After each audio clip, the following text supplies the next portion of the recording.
오늘은 영성에 대한 얘기를 하고자 합니다. 영성 발달, 영성도 발달하느냐? 발달합니다. 영성하면 우리가 생각하는 게 뭘까요? 신비로운 거잖아요. 또한 영성하면 오늘날 영성하면 이단스러운 거 아니야? 이렇게 생각을 합니다. 또 영성하면 무지한 거 아니야? 이렇게 생각을 해요. 무지한 거 아니야? 뭐 영성이 깊다? 그럼 이단으로 가잖아. 이런 생각을 합니다. 뭔가 규정할 수 없지만 뭔가 설명하지는 않지만 그 영성 하면 우리가 대부분 다 아는 것 같은데 구체적으로 문자적으로 설명하기 좀 힘들어요. 단지 우리가 영빨이 있다 이렇게 좀 우리 식구로 하면 기도 딱 영빨이 있네 저분 영빨이 있어요. 영빨이 있으니까 뭐 하러 가요? 우리가 그분들한테 기도받으러 가죠. 영빨이 있으니 머리를 막 뒤밀지 이렇게 기도해달라고. 똑같은 기도 이사야 42장 10절 주겠지. 두려워하지 말라 놀라지 말라 내가 너와 함께 함이라. 대부분 80%는 다 그 말씀 받아올 거예요 아마. 영성하면 정의가 필요하지 않을까 싶습니다. 특별히 개신교 영성, 기독교 영성은 정확한 정의와 의미가 없다면 쉽게 잘못된 사상으로 흘러갈 수밖에 없어요. 이단으로 흘러갈 수밖에 없습니다. 정확하게 문자화된 정의가 필요하다는 것이죠. 그래서 제가 이 강단에 잘 얘기하지 않지만 개인적으로 해서 저는 이덕호 목사님의 영성을 대단히 싫어합니다. 한국교회 거성이라고 하지만 그건 잘못된 영성을 그분이 한국에 퍼뜨렸기 때문에 영성을 제가 전공한 사람 입장으로 보면 그분은 정말 회개할 게 많다 이렇게 제가 외친다고 뭐 되겠습니까만 잘못된 영성을 가지고 왔어요. 한국에 들어 천주교가 버린 영성을 이분이 가져왔기 때문에 사람들이 내가 바른 길을 걷고 있는지 없는지를 알기 위해서는 정확한 영성인지 아닌지를 구체화된 게 필요한 거잖아요. 그냥 막연한 게 아니라 문자화된 게 필요하다 이런 말이에요. 그래야지 내가 잘못된 영성이구나 바른 영성이구나를 알 수 있습니다. 오늘 솔로몬의 아들 르호보암을 통해 바른 영성이 무엇인지를 성경에 보여주고 있습니다. 또한 잘못된 영성의 길을 갈 때 나타나는 폐해가 무엇인지도 정확히 보여주고 있습니다. 영성은 분명 발달해야 합니다. 무슨 영성이 발달해야 합니다. 영성은 발달하는 것, 계속 문화가 발달하고 문명이 발달하고 과학이 발달하는 것이 영성도 발달해야 돼요. 계속. 다윗은 왕비의 첩들을 통해 19명의 아들을 낳았습니다. 물론 바세바를 통해 아이를 하나 낳았다가 일주일 만에 이 아이가 죽었어요. 열병으로 죽었던 아이를 제외하고 솔로몬은 19명의 다윗의 아들 중에 10번째 아들이에요. 그러니까 서유상 보면 그는 왕을 이을 수가 없어요. 장자가 다 있기 때문이죠. 당시 문화나 전통에 따르면 솔로몬은 도저히 아버지 다윗을 위해서 왕이 될 수가 없는 자격 미달자입니다. 그리고 그는 왕실, 정확히 말하면 다윗이 왕실 결혼해서 얻은 게 아니라 첩으로 얻은 아들이기 때문에, 그리고 범죄를 통해 얻은 아들이기 때문에 우리가 볼 때도 그는 탁월한 왕은 제외될 수밖에 없습니다. 그러나 하나님의 전적인 은혜로 그는 다윗을 이어서 이스라엘의 세 번째 왕이 됩니다. 우리가 알다시피 솔로몬은 지혜의 왕이었고 아버지 다윗의 못다 이룬 꿈이 예루살렘의 성전을 왕궁의 하나님 앞에 예배드린 자가 바로 솔로몬입니다. 역사적으로 대단한 왕이고 우리는 그래서 안 믿는 사람들 솔로몬의 지혜 이 책을 다 알아요. 믿지 않는 사람도 솔로몬 그 사람 지혜로운 사람 이렇게 우리가 안 믿는 사람들도 알 정도입니다. 존귀만한 왕입니다. 그런데 이 모든 것은 전체 하나님의 선물이고 은혜였다라고 성경이 말합니다. 솔로몬의 재산은 엄청났습니다. 솔로몬의 지혜는 이스라엘 왕 중에 최고였습니다. 그리고 뛰어난 그 솔로몬의 지혜를 사람들이 얻고 보기 위해서 모든 부귀 금 덩어리를 가지고 솔로몬을 찾아왔어요. 그리고 아련했습니다. 같은 왕이지만 당신이 뛰어나니까 그에게 인사하고 솔로몬의 지혜 말을 한번 듣기를 원했단 말입니다. 지금 우리가 돈을 싸두고 워런 버핏과 점심 한번 먹기 위해서 모든 사람들이 줄을 서 있습니다. 점심 한번 먹는데 1억을 내기도 하고 10억을 내기도 해요. 그가 한마디 하면 주식이 바뀌기 때문에, 내 인생이 바뀌기 때문에 그와 점심 한 끼를 먹기 위해 먹는 게 1,000만 원이 아니에요. 억 단위란 말입니다. 왜? 그 투자하더라도 워런 버핏 정보만 딱 주게 되면 인생이 달라지기 때문이죠. 이처럼 솔로몬의 지혜를 한번 아련하기 위해서 수많은 사람들이 솔로몬을 찾아왔습니다. 그런데 이 모든 뛰어남에 대해서 성경은 이렇게 말해주고 있습니다. 열왕기상 10장 23절과 4절입니다. 시작. 솔로몬 왕의 재산과 지혜가 세상의 어느 왕보다 큰지라 온 세상 사람들이 다 하나님께서 솔로몬의 마음에 주신 지혜를 들으며 그의 얼굴을 보기 원하여. 보세요. 온 세상 사람이 다 하나님께서 솔로몬의 마음에 주신 지혜, 솔로몬의 지혜 이렇게 말하지 않았어요.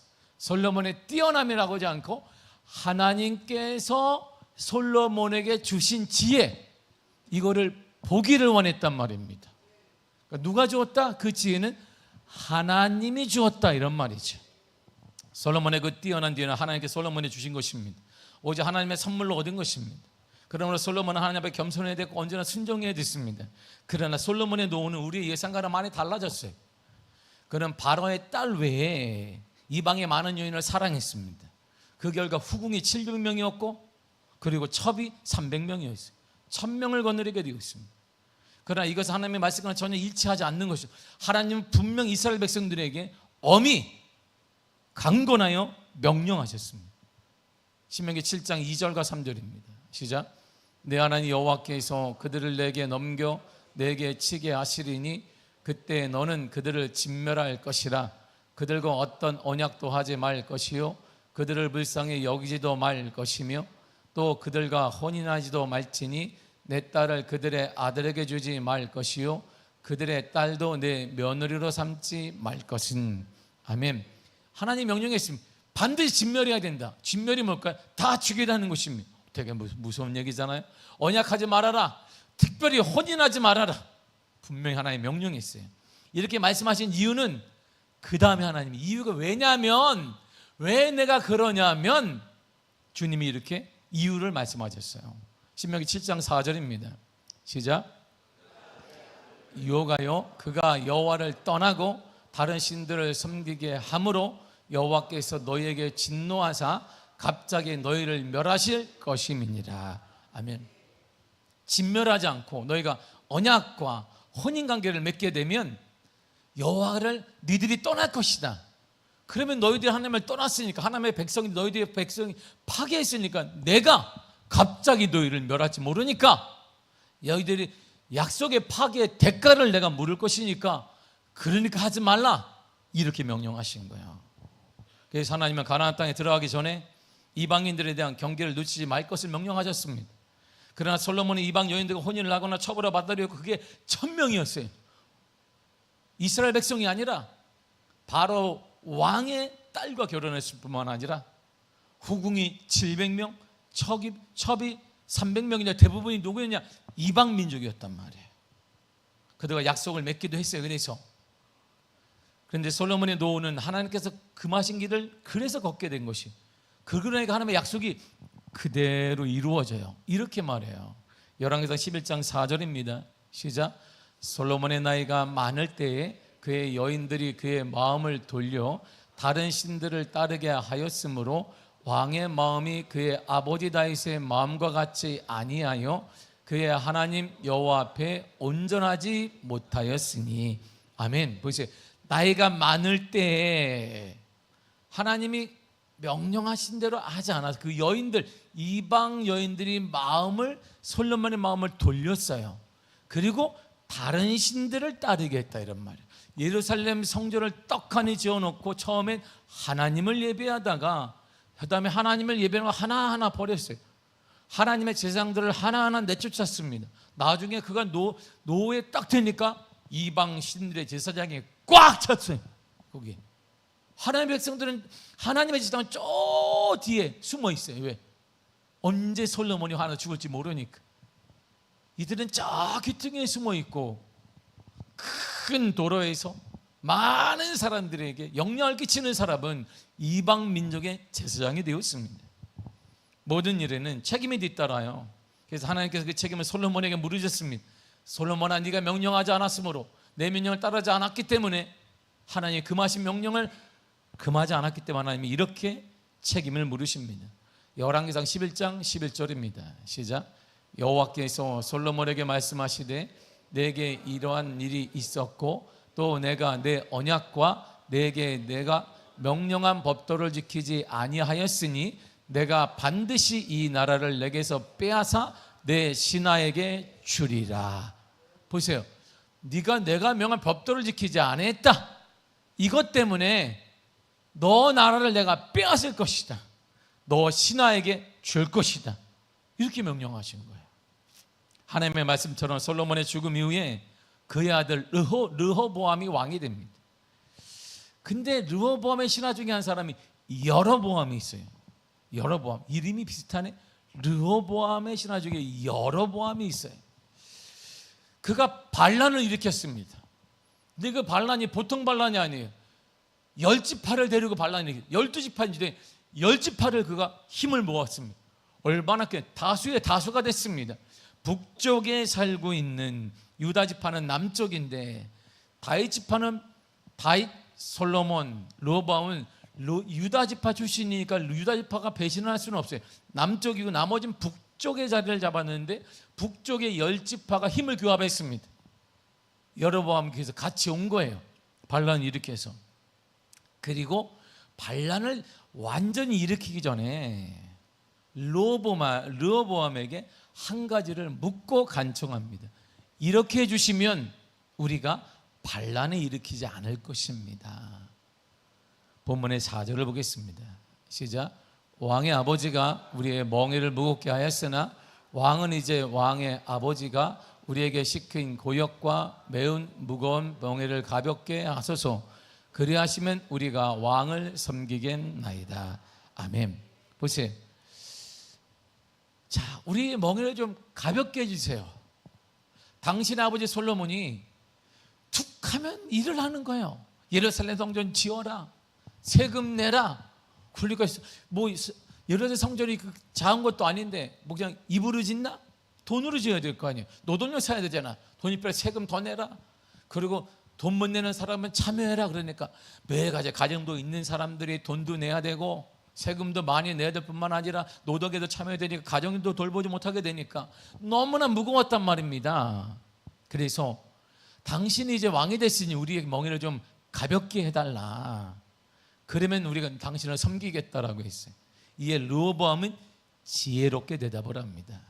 본문 5절을 읽겠습니다. 시작. 르호보암이 대답하되 갔다가 3일 후에 다시 내게로 오라 하매 백성이 가니라. 아멘. 르호보암은 아버지 솔로몬처럼 당시 가장 뛰어난 지혜의 왕 솔로몬처럼 쉽게 판단하지 않았습니다.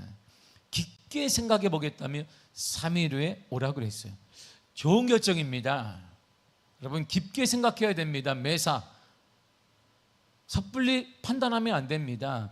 깊게 알아봐야 됩니다. 여기서 3일 후에 오라고 그랬습니다.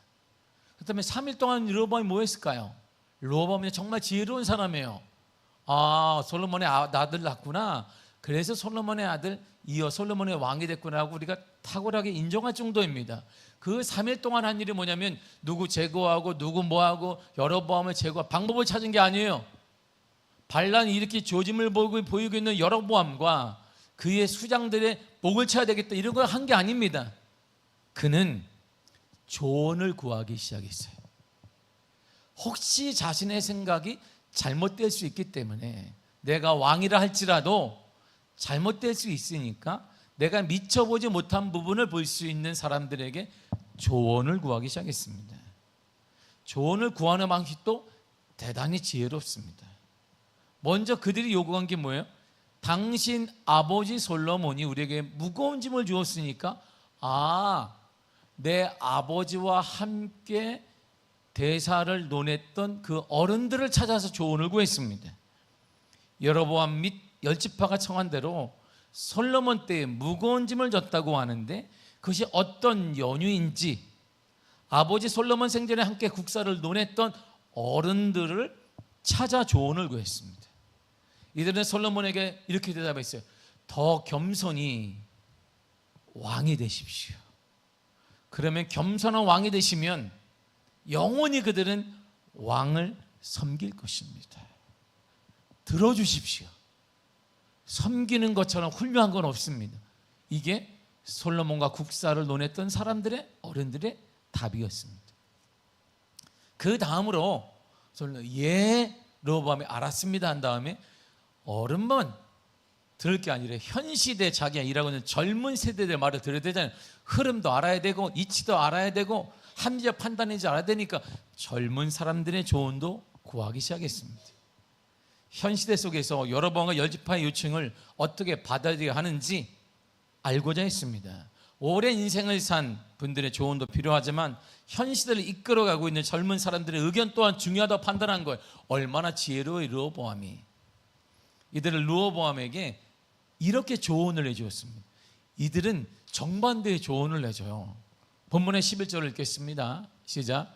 내 아버지께서 너희에게 무거운 멍에를 매게 하였으나 이제 나는 너희의 멍에를 더 무겁게 할지라. 내 아버지는 채찍으로 너희를 징계하였으나 나는 정갈 채찍으로 너희를 징계하리라 하소서. 젊은 사람 담대하잖아요. 이제 나이 든 분은 어떻게 뭐라 그랬어요? 섬기는 왕이 되십시오. 그래 평생 섬길 것입니다. 젊은 사람들은 배불러서 그렇습니다. 배불러가지고 저것들이 그냥 등이 따뜻한가 보지? 당신의 아버지가 너무 잘해줬나 봅니다. 채찍으로 그들을 징계했다면 당신은 일반 채찍 말고 정갈 채찍으로 그들을 쳐야 합니다. 더 무겁게 해야 됩니다. 정신을 못 차리고 배부로 따뜻하니까 아이고 본때를 보여줘야 돼 이런 말이에요. 젊은 사람들이. 이처럼 르호보암은 다양한 의견을 청취해요. 그럴 수도 있구나. 르호보암이 대단히 지혜롭잖아요. 우리는 어떻게 생각해? 다 필요 없어. 내가 생각대로 한다. 근데 우리는 다 필요 없어요. 내가 딱 모든 사람, 그 사람 좋은 사람 왜 좋아요? 나랑 뭔가 끈이 있으면 좋은 거야. 모든 사람 뭐라도 좋은 거야. 이 사람 나쁜 사람 왜 나빠? 다 좋다고 소용없어요. 나한테 나쁘게 해서 나쁜 거야. 조언 다 필요 없어요. 근데 르호보암은 다 들어요. 어르신의 얘기도 듣고 젊은 사람들 얘기도 듣습니다. 참 지혜로운 방법이에요. 지혜롭게 일을 처리하는 것 같습니다. 우리도 이런 지혜가 필요합니다. 혹시 내가 보지 못했던 것을 말해 줄 수 있는 사람이 여러분 옆에 있다면 여러분 정말 복받은 사람이에요. 근데 아무도 얘기를 안 해주네. 네 뜻대로 하소서. 그렇게 얘기한다면 사랑하는 게 아니에요. 그건 사랑하는 게 아니야. 그건 네 마음대로 해라. 하나님께 저주를 받든 뭐하든 사람에게 왕따가 된 네 뜻대로 해라. 그냥 너랑 나랑 불편하다 이런 것밖에 되지 않아요. 때로는 내 생각과 다른 의견을 가진 사람이라도 또한 품어줄 수 있는 사람이 된다면 그는 큰 사람이에요. 그 사람이 진정한 리더입니다. 자질이 있는 사람. 이 사람에게 하나님의 은혜를 허락하시고 사람을 보내주십니다. 왜 내 주위에 사람이 없는가? 물질이 없는가? 내 주위에는 뭐가 안 되는가? 왜? 너희는 리더 역할을 감당할 그릇이 안 되기 때문이에요. 그릇만 준비되면 하나님이 역사하여 주시는 것입니다. 지금 우리 시대에 원하는 사람이기도 하잖아요. 그리고 이제 3일이 지났어요. 3일이 싹 지났습니다. 이제는 여로보암과 열지파는 자신들이 요구한 것을 답을 듣기 위해 르호보암을 찾아왔어요. 그리고 이렇게 답을 해주었습니다. 자, 14절을 보겠습니다. 14절 시작. 어린 사람들의 자문을 따라 그들에게 말하여 이르되 내 아버지는 너희의 멍에를 무겁게 하였으나 나는 너희의 멍에를 더 무겁게 할지라. 내 아버지는 채찍으로 너희를 징계하였으나 나는 정갈 채찍으로 너희를 징치하리라 하니라. 아멘. 르호보암의 이 결정은 쉬운 결정은 아닙니다. 일단 르호보암은 결정을 딱 할 때 3일 동안의 심사숙고 끝에 젊은 사람들의 말을 받아들였어요. 근데 자신의 결정에 대해 여로보암과 이스라엘 열지파의 반응이 어떻게 나올지 몰랐을까요? 그도 알아요. 그는 지혜의 왕 솔로몬의 아들이기 때문입니다. 어릴 때부터 그는 아버지 솔로몬을 통해 여러 가지를 보고 듣고 배운 사람입니다. 그러니 자신의 결정이 미치는 영향 가늠해 볼 수 있어요. 리더의 영향력이 얼마나 큰지 그는 정확히 알 수 있습니다. 그래서 다양한 의견을 정치한 후에 본인이 감당할 수 있겠다라고 생각해서 그 얘기를 해준 거예요. 그래, 이 정도면 내가 감당할 수 있지. 내가 볼 때는 이게 합리적인 것 같다. 그래서 젊은 사람들의 의견을 그들에게 말해주었어. 너희들이 배부른가 보구나. 우리 아버지 솔로몬이 아주 등 따뜻하게 해줬나 보지. 그러니까 아버지는 채찍을 했다면 나는 정갈 채찍으로 더 무겁게 해주리라. 그 채찍에다 정갈 가면 정갈이 컥 치면 알지? 이렇게 해준 거예요. 다양한 의견을 청취한 후에 본인이 감당할 수 있으니까 그 얘기를 해준 것입니다. 그리고 가장 합리적인 것이라 생각하는 답이나 대안을 내놓았을 것이. 그런데 그의 결정으로 인해 전혀 엉뚱한 결론이 나라에 났어요. 20절을 보겠습니다. 시작. 온 이스라엘이 여로보암이 돌아왔다함을 듣고 사람을 보내 그를 공회로 청하여 온 이스라엘의 왕으로 삼았으니 유다 지파 외에는 다윗의 집을 따르는 자가 없으니라. 아멘. 이 결정 때문에 나라가 어떻게 됐어요? 부동강이 났어요. 여로보암이 듣고 왕의 패딩 어떻게 할 수는 없지만 알았습니다 하고 돌아왔더니 북쪽에 있는 10지파가 다른 지파, 유다 지파를 빼온 모든 지파가 당신이 왕이 되라, 우리 왕을 세워서 반란을 일으키자 해서 나라를 세웁니다. 이스라엘이라는 한 나라가 지금 두 나라로 나눠졌어요. 다윗, 사울, 다윗, 솔로몬, 르호보암으로 이어지는 남유다, 유다 지파만 소속되어 있습니다. 그리고 여로보암을 왕으로 세운 나라 북이스라엘이 만들어집니다. 르호보암은 지혜롭게 상황을 대처하고 다양한 의견을 청취하면서 3일 동안 깊이 생각하여 대안을 내놓았는데 왜 이스라엘의 두 나라가 나눠졌을까요? 지금 르호보암의 방법을 보세요. 되게 지혜로운 사람입니다. 이런 사람 없잖아요. 다 청취를 했어요. 근데 왜 나라가 나눠졌을까요?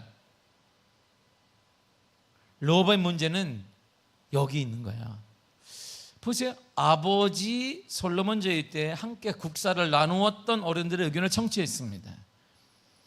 이들을 통해 솔로몬 때 무거운 점이 무엇이 있는지 그는 정확히 알아. 이게 무거웠구나. 맞네.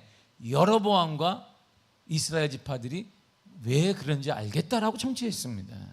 뿐만 아니라 지금 나라를 이끌고 있는 젊은 세대의 의견 또한 청취했습니다. 그래, 그들은 고루한 생각이구나. 발전이 없겠구나. 저렇게 따르면 우리나라는 발전이 없을 거야.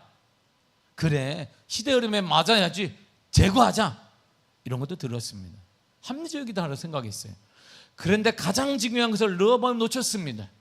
그는 하나님께 묻지 않았어요. 하나님께 묻지 않았습니다. 그가 가장 먼저 해야 될 일 하나님께 묻는 것이었습니다.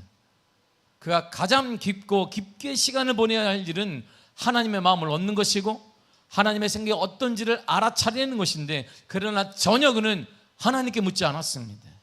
이것이 한 나라를 분열로 이끌어간 원인이에요. 그가 뭐 정가 채찍을 줬기 때문이 아닙니다. 때로는 시대 흐름이 아니면 자를 수도 있습니다. 더 발전이 아니면 자를 수도 있어요. 그게 아니에요. 하나님께 묻지 않았다는 것입니다. 그러면 가정이 분열되고 꿈이 집중되지 못하면서 분산되어 좌절되고 서로 한마음이 되기보다는 나누어지는 원인은 하나님께 묻지 않기 때문입니다. 우리의 생각보다 하나님의 생각이 중요하다는 거예요.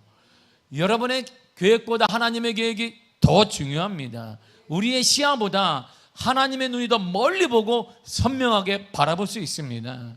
그래서 우리는 누구에게? 그분께 물어야 된단 말입니다. 모세가 왜 하나님께 귀하게 쓰임받았을까요? 모세의 쓰임받음은 이 이유 때문입니다. 민수기 9장 8절입니다. 시작. 모세가 그들에게 이르되 기다리라, 여호와께서 너희에게 대하여 어떻게 명령하시는지 내가 들으리라. 기다려라. 움직일 때가 아니야. 지금 움직일 때가 아니야. 아무리 급해도 기다려야 된다. 우리는. 그리고 모세 하나님께 물었어요. 하나님 어떻게 할까요? 그리고 들었습니다. 듣고 매사 모든 일에 하나님의 소리를 듣고자 했어요. 하나님께 물었습니다. 그래서 모세가 된 것이에요. 다윗의 위대함 또한 여기 있습니다. 블레셋이 가까이 쳐들어왔어요. 지금 급하거든요. 나라를 방어해야 되는데 그가 한 일은 그래, 군사를 모아라, 용병을 사갖고 와라, 힘을 모아라, 각 지파마다 군사들을 20세 이상을 모아라. 이게 한 일이 아닙니다. 다윗이 먼저 한 일이 있습니다. 역대상 14장 10절입니다. 시작. 다윗이 하나님께 물어 이르되 내가 블레셋 사람을 치러 올라가리이까. 아멘. 보세요. 전쟁의 코앞인데 먼저 한 일이 뭐래요? 하나님께 물었습니다. 하나님, 칠까요? 전쟁을 해야 되겠습니까? 물은 거예요. 지금 코앞으로 블레셋이 점점 다가오는데 그의 가장 중요한 건 하나님의 뜻이었어요. 전쟁은 하나님의 것인데 하나님의 나라를 도와주시면 이길 수 있으니까, 사업의 문제이든 사람의 문제이든 어떤 문제이든 질병이든 하나님의 뜻 가운데 있으니까 하나님께 묻는 것입니다. 여호수아의 실수 또한 여기에 기인한 것이, 기브온 민족이 여호수아가 여리고와 아이성을 함락했다는 소식을 들었습니다. 그리고 우리가 싸움의 대상이 아니구나, 거짓으로 가나안 땅에 좀 멀리 사는 민족이라고 속이고 다 거짓골을 하고 여호수아에게 나타났습니다. 우리가요, 가나안이 아니라 좀 멀리 사는 민족인데 당신께 화친을 청하려고 왔는데 너무 빵에다 썩어버렸습니다. 멀리 왔네, 화친을 맺어요. 이에 여호수아가 이렇게 반응했습니다. 여호수아 9장 14절과 15절입니다. 시작.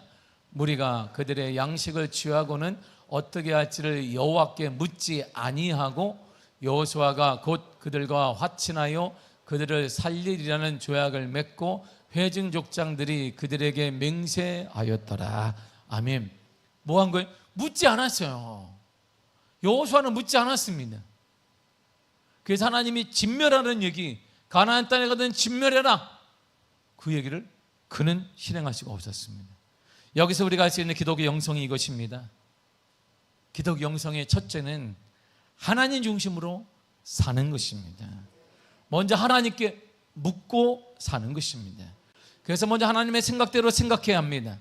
그래서 먼저 하나님의 눈으로 세상과 상대방을 봐야 됩니다. 여러분 눈으로 보는 것이 아니라 여러분 눈으로 사업을 봐, 뻔한 것이에요. 하나님의 눈으로, 하나님의 생각으로 그 상을 바라보고 쉽게 판단하는 것이 아니라 하나님의 눈으로 그를 바라보며 우리의 다음 세대도 하나님의 눈으로 바라봐야 된다, 이런 말입니다. 쟤는 그건 여러분들의 생각이고, 쟤네가 무슨 그건 우리의 생각이고, 하나님의 눈으로 우리 다음 세대를 바라보고 하나님의 눈으로 자녀들을 바라보며 그들이 돌아오지 않다면 통회하며 자복해서 울며 기도해야 되는 것입니다. 제가 이번 목요일 집회를 가면 너무 안타까웠어요. 얼마나 교회가 이 빌딩 속에, 사대문 안에 빌딩 속에 있어요. 큰 빌딩 속에 교회가 딱 있어요. 얼마나 비싸겠어요 그게. 그 교육관도 있어요, 그 빌딩 속에. 그리고 80년대 그 교회가 든든한 이유는 초대교회 목사님이 일본 순사에게 순교를 당했어요. 교회를 지키다가 그냥 죽었어요. 그래서 나는 교회를 지킨다 해서 대창으로 죽었습니다. 그러니 교회가 부흥될 수밖에 없잖아요. 근데 그 교회에 다음 세대가 없어요. 돈이 많습니다. 살 수 있는 공간이 없을 뿐이에요. 여기는 빌딩 하나 살려면 뭐 20몇 층짜리를 사야 되는데 엄청 큰 거 살 수 있는 게 없어. 거기는 그런 교회인데 늘 안타까움. 저한테 얘기해요. 제가 제가 이렇게 큰 교회가 아니거든요. 소망이 없죠. 뭐가 이렇게 소망이 없어? 우리의 눈으로 보면 소망이 없는 거예요. 우리의 눈으로 보니까, 하나님의 눈으로 보면 그곳에도 역사가 일어나는 것이고 우리 교회도 역사가 일어날 것입니다. 하나님의 눈이 필요한, 하나님의 눈이, 하나님의 눈으로 여러분의 자녀를 보고 다 죽게 돌아와야 되는 것입니다. 어느 때까지 멈추고 어느 때까지 돌아보며 어느 때까지 자녀들을 가만두겠습니까? 어느 때까지?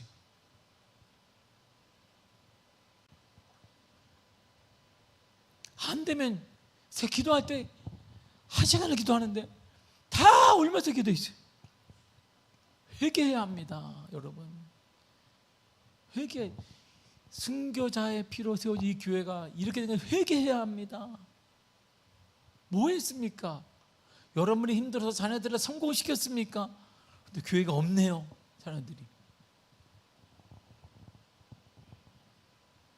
주님의 눈물을 갖고 통에 자복해야 돼요. 통에 자복해야 합니다. 그래서 우리는 먼저 하나님의 비전을 나의 비전으로 삼아야 돼요. 그 하나님의 비전은 한 영혼을 천하보다 귀하게 여기시는 것이고, 그래서 죽어가는 영혼을 구원자이신 예수님께 데려오는 것입니다. 이제 더 이상 죽어가는 사랑하는 이들 가족들, 자녀들, 부모들, 이웃들을 방관하지 말아야 합니다. 우리 일들 중에 하나님의 일이 최고로 먼저여야 합니다. 하나님 중심으로 살아야 합니다. 마태복음 6장 30절 이렇게 말해주고 있습니다. 시작. 그런지 너희는 먼저 그의 나라와 그의 의를 구하라. 그러면 이 모든 것을 너희에게 더하시리라. 아멘. 하나님의 구원의 통치와 예수님의 이미 시작된 메시아적 왕국에 대한 복음을 듣고 순종하고 그 복음을 전파해야 된다, 이런 말입니다. 그래, 그 나라의 완성을 고대해야 됩니다. 그 나라가 우리 가정에 임하고 우리 자녀들에게 임하도록, 우리 자녀가 거룩한 무리가 되도록 기도해야 되는 것입니다. 우리 자녀들도 이 시대가 달라지도록, 우리의 자녀들 중에 이 더러운 세대가, 이 물든 세대가 정화되도록 기도해야 되는 것입니다. 가슴을 치며 우리가 기도해야지. 이 일을 먼저 해야 합니다. 이 일을 먼저 해야. 제가 한 장로님이 저한테 이렇게 밥을 식사를 하니까 얘기를 이렇게 해요. 목사님, 제가요 폐업했습니다. 장사가 너무 안 돼요. 코로나 기간이고. 그러셨고 제가 안타까워서 얼마나 안타까워서 그랬더니 걱정할 필요가 없습니다. 전 폐업해도 하나님의 은혜로 다 먹고 살 수 있습니다. 근데 목사님 같이 이렇게 얘기해요. 목사님 들어보세요. 저 장로님이요 폐업 감사 예배를 드려달라 그러는 거 저한테. 근데 내가 무슨 감사 예배니까 폐업 감사 예배요. 근데 내가 처음 들었잖아요. 폐업 감사 예배를. 아니 개업 감사 예배, 뭐 이렇게 확장 감사 예배, 폐업 감사 예배를 그 무슨 일이니까 지금까지 이 기업으로 먹고 살았으니까 멈추고도 하나님께 감사해야 된다는 거예요. 그랬더니 폐업하는데 목사님이 가서 예배를 드렸어요. 근데 목사님이 헌금을 딱 내서 감사헌금 5천만 원, 5천만. 폐업해서 감사드리다. 목사님 5천만 원을 저는 괜찮은데 힘들어하는 이웃들을 위해서 무명으로 써주소서. 근데 나는 태어나 처음 들었는데 폐업 감사 예배를, 우리 교회는 폐업할 분이 없으니까 그런 감사 예배는 드리지 않도록 하겠습니다. 할렐루야. 그래서 내가 80년이 이렇게 되는 거구나, 교회가. 80년이 이렇게 세워지는 거. 이래서 복을 받는 것이구나, 교회가. 깜짝 놀랐어요. 근데 내가 생각해, 근데 왜 나 같은 사람 강사로 줘야 되지? 여기 강사가 다 있는데 나는 뭐냐 이게?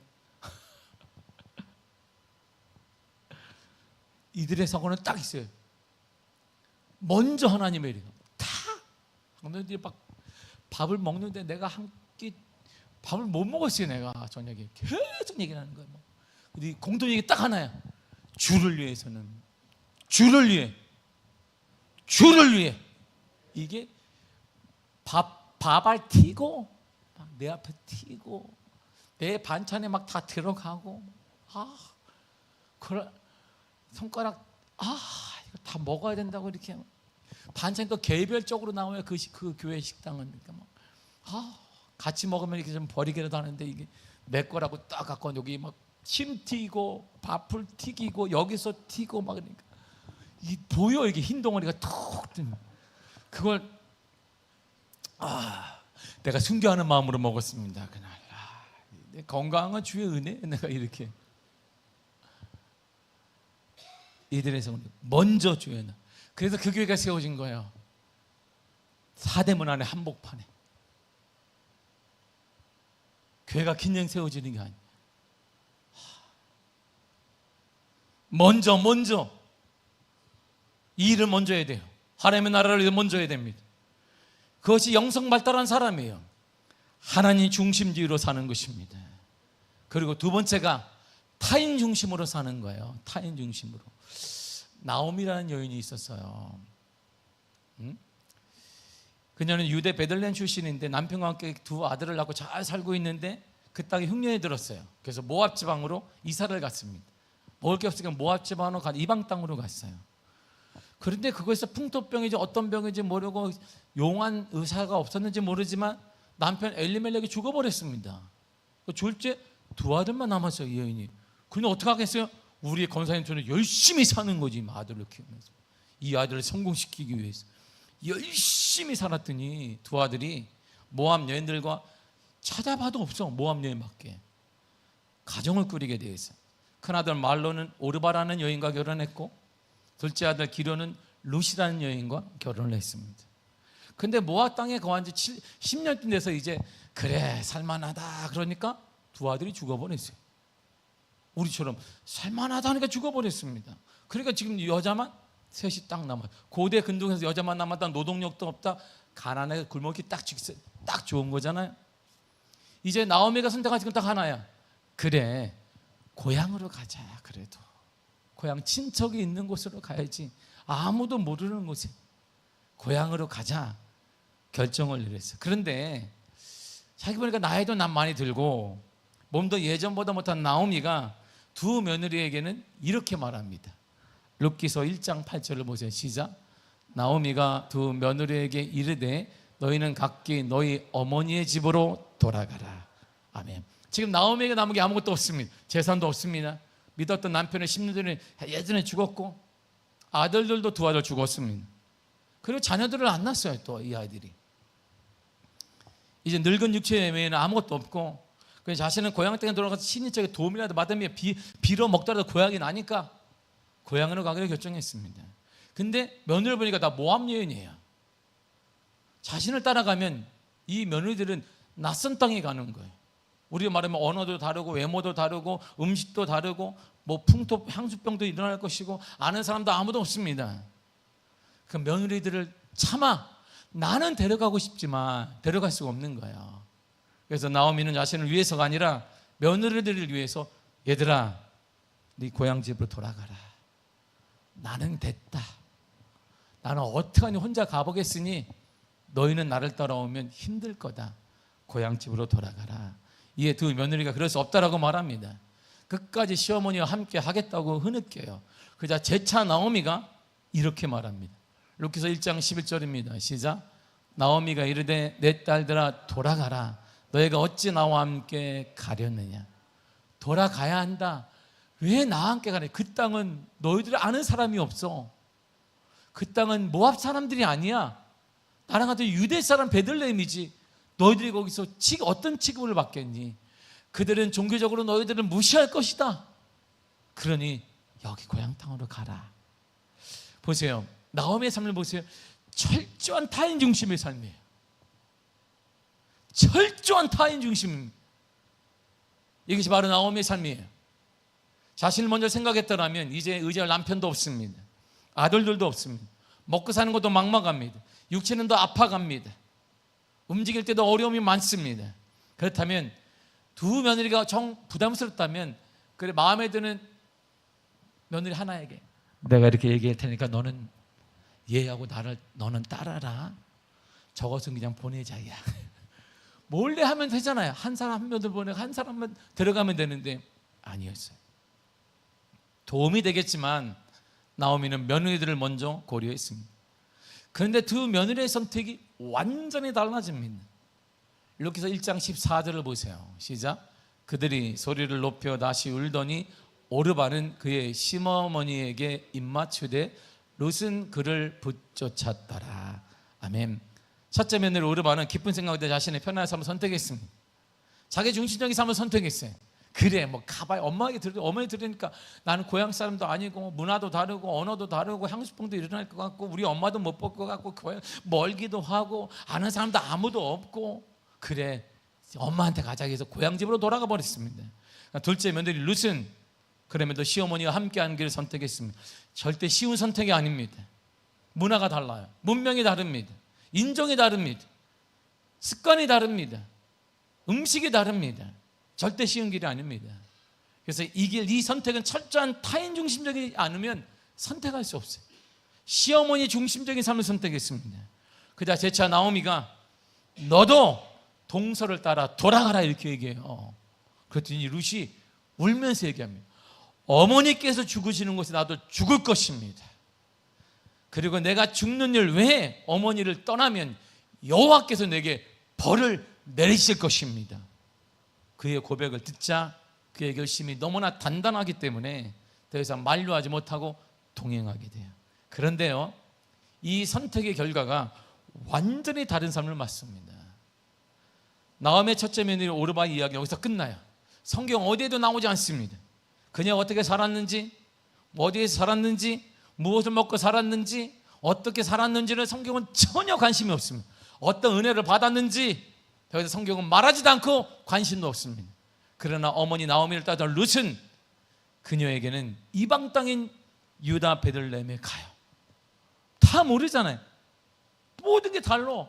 관습자 수장이 모든 게 다릅니다. 근데 거기서 보아스를 만납니다. 그래서 결혼을 하게 돼요. 그리고 임신하여 아들을 낳았는데 그의 이름이 오벳입니다. 오벳이 결혼해 아들을 낳았습니다. 그의 이름이 이새예요.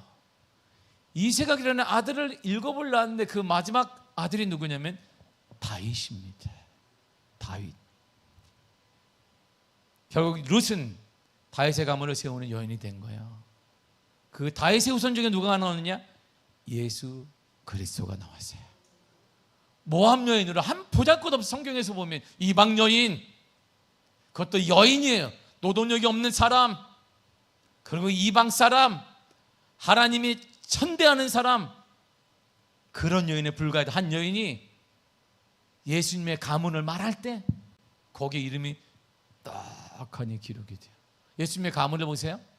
마태복음 1장 5절과 6절입니다. 시작. 살몬은 라합에게서 보아스를 낳고 보아스는 룻에게서 오벳을 낳고 오벳은 이새를 낳고 이새는 다윗 왕을 낳으니라. 아멘. 그의 손주 중에 누가 나와요? 다윗 왕이 나와요. 그 다윗 왕에 쭉 내려간 누가 나와요? 예수 그리스도가 나와요. 거기에 그 가문을 세웠던 사람이 누구예요? 룻이에요. 룻. 그러면 믿음의 사람? 아니에요. 당시 유대인들이 천시 여겼던 모함 여인이에요. 별 볼일 없는 사람, 변두리 인생, 우리가 말하는 삼류 인생 같은 사람, 뜨내기 인생 같은 사람, 바로 그 사람이 예수님의 가문을 말할 때 거기 딱 기록되어 있습니다. 그리고 나오미는 원래 자신의 땅을 보아스의 매료로 돌려받게 돼요. 그리고 룻의 아들 오벳의 할머니로 그를 양육자가 됩니다. 그러니까 노년을 외롭지 않게 풍족하게 살다가 삶을 마쳐요. 기독교 영성은 발달합니다. 발달해야 됩니다. 영성은 충분히 발달하고 발달해야 됩니다. 하나님 중심적인 삶으로, 그리고 타인 중심적인 삶으로 발달해야 합니다. 이렇게 영성이 발달한 사람에게 하나님이 채워주시고 열어주시고 갚아주시며 삶이 다하기까지 풍성한 삶으로 인도하여 주십니다. 그래서 영성 발달은 축복의 통로인 것입니다. 영성은 발달하느냐? 발달해야 되고 발달합니다. 반면에 영성 발달되지 않은 사람, 철저히 자기 중심적인 삶을 사는 자에게는 분열과 시기와 아픔과 불통과 저주만이 따라오게 되는 거예요. 그렇다면 어떻게 영성 발달이 가능할까요? 2가지로 가능한 거예요. 첫째는 기독교 교육을 통해 영성 발달은 됩니다. 뭐냐? 배워야 한다. 이런 말, 배워야 한다. 배워야 2장을 해요. 안 불안한지 아세요? 무엇을 배워야 되냐? 세상 것을 배우는 거 아닙니다. 우리가 세상은 우리 너무 친밀해요. 그래서 우리가 쉽게 복음을 들어도 복음으로 가지 않는 이유는 세상이 몸에 뱉기 때문이에요. 세상이 너무나 가까워요. 이렇게. 그런데 이제는 하나님의 방법을 배워야 됩니다. 하나님의 방법을 배우는 것이 바로 기독교 교육입니다. 여러분, 부자가 되려면 어떻게 하는지 아십니까? 제가 이번에 그 교회 가서 얘기했는데 목사님에게, 저희 교회는요 목사님 엄청 부자입니다. 그러다가 기분이 좋겠어요? 나쁘겠어요? 아, 예, 그러지. 뭐 거기 사대문 안에 교회가 있는데 부자지 뭐. 근데 그분이 얘기한 게 그게 아니에요. 목사님, 저희들은요 영락교회가 130년 됐습니다. 그 교회보다 우리 교회가 더 구제를 많이 합니다. 그래요? 영락교회가 비교가 안 되는데 이 교회 사이즈가, 우리 교회는 보통 교회가 아닙니다. 연초가 되면 5천만 원 갖고 오는 분들이 몇 분 있다는 거예요. 그리고 딱 낸, 목사님 무명으로 어려운 이웃을 써주세요. 그럼 매번 회의를 해야 돼. 머리를 맞대고 어디에 쓰지? 이렇게 구제하는 거예요. 다 교회에 놓지 않습니다. 다 나갑니다. 장로교 신학대회도 나가고 이웃도 나가고 다 나갑니다. 우리 교회가 우리 예산에 얘기하면 깜짝 놀랍니다. 그래서 우리는 복받은 교회이고 잘 될 수밖에 없습니다. 이렇게 얘기를 하는 거예요. 할렐루야 그랬죠. 기분이 좋아서 했는지 뭐 그런지 모르겠으나 할렐루야 그랬습니다. 부자가 되는 방법을 성경에 얘기해 주고 있습니다. 근데 우리는 그렇게 못해요. 왜? 체질이 안 돼 있거든. 체질이 안 돼 있어요. 누가복음 6장 38절을 보세요. 시작. 주라 그러면 너에게 줄 것이니 곧 후이되어 누르고 흔들어 넘치도록 하여 너희에게 안겨주리라. 아멘. 여러분 부자가 되는 것을 주는 것입니다. 우리 교회가 왜 하나님의 은혜 가운데 지금 하나님의 은혜가 빛도 다 갚을 수 있느냐? 주었기 때문이에요. 계속 주기 때문이에요. 갖고 있으면 하나님이 주지 않습니다. 흐르게 해야 돼요. 다음 세대를 위해, 미자립 교회를 위해, 이웃들을 위해 계속 주니까 하나님이 채워주시고 역사하여 주시는 거예요. 가정도 마찬가지, 우리 자녀들도 마찬가지. 자녀들이 잘 되기를 원한다면 줘야 돼요. 주와 복음을 위해 주면 하나님이 열어주십니다. 비판받지 않으려면 하는 방법도 주님이 말씀하셨습니다. 마태복음 7장 1절과 2절입니다. 시작. 비판을 받지 아니하려거든 비판하지 말라. 너희가 비판하는 그 비판으로 너희가 비판을 받을 것이요 너희가 헤아리는 그 헤아림으로 너희가 헤아림을 받을 것이니라. 아멘. 여러분 그러므로 배워야 합니다. 배운다는 것은 겸손의 자세를 말합니다. 겸손히 수용해야 돼요. 그대로 받아들여야 됩니다. 아멘으로 하답해야 됩니다. 할렐루야. 그리고 배움을 삶으로 증명해야 돼요. 배움은 삶으로 증명하는 것이지 말로 하는 게 아닙니다. 삶으로 나타나야 돼요. 진정한 배움은 삶을 통해 드러나야 된단 말이에요. 자녀들이 왜 교회에 안 나오겠습니까? 우리가 말만 하기 때문이에요. 우리를 통해 보지를 못하게, 다음 세대가 하나님의 역사하심과 말씀대로 사는 삶을 보지 못했기 때문입니다. 두 번째로 영성 발달은 성령의 도움으로 가능합니다. 스가랴 4장 6절입니다. 시작. 만군의 여호와께서 말씀하시되 이는 힘으로 되지 아니하며 능으로 되지 아니하고 오직 나의 영으로 되느니라. 오직 성령으로만 된다 이렇게 말씀하셨어요. 하나님께서 우리에게 필요한 모든 것들을 공급하십니다. 지혜도 주십니다. 지식도 줍니다. 믿음도 줍니다. 병을 또 고침받습니다. 고치는 은혜도 주십니다. 능력도 행하게 하십니다. 영도도 분별하게 하십니다. 방언도 하게 하십니다. 방언도 통곡하게도 하십니다. 근데 이 모든 놀라운 은혜들을 어떻게 주실까요? 성경이 이렇게 말해요. 고린도전서 12장 11절입니다. 시작.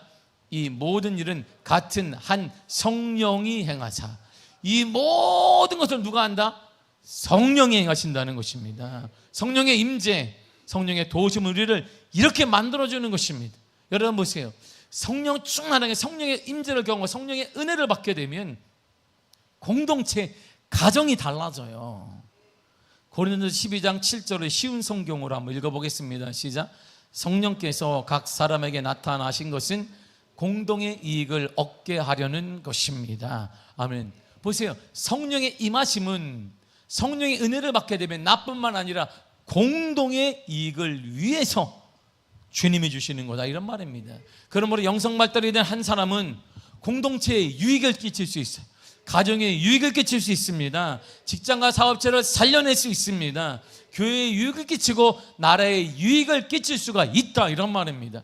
그러면 우리가 할 일은 다음 세대 가장 큰 할 일은 우리에게 영성 발달을 시켜야 돼요. 성령의 은혜를 사모하게 만들고 성령의 자리에 오게 만들며 아멘의 자리에 오게 만들어서 하나님의 은혜를 받게 하면 그가 우리 가정을 살리고 가정 공동체와 직장 공동체와 사업 공동체와 이 나라를 살리는 역할을 감당할 수 있다 이런 말입니다. 사랑하는 성도 여러분, 49년 됐습니다. 50년 향해 우리 교회가 나아가고 있습니다. 연수를 말하는 것이 아닙니다. 참다운 전통, 참다운 은혜는 우리 교회를 통해 다음 세대가 성령의 임재를 경험한 다음 세대가 나와 이 한 사람을 통하여서 우리 공동체가, 우리 교회가, 우리 가정이 이 땅이 변화받는 축복을 받는 역사를 만들고 봐야 되는 것입니다. 영성은 발달해야 합니다. 영성 발달은 축복의 통로이기 때문입니다. 철저히 겸손히 하나님의 말씀을 체질에게 배우시고 아멘으로 화답하시고 성령의 은혜를 구하시기를 바랍니다. 그럴 때 영성은 발달하여 우리 공동체 전체가 복을 받고 여러분의 직장과 사업체, 우리 자녀들의 복을 받는 역사가 임하게 될 줄 믿습니다. 기도하겠습니다. 하나님 감사합니다.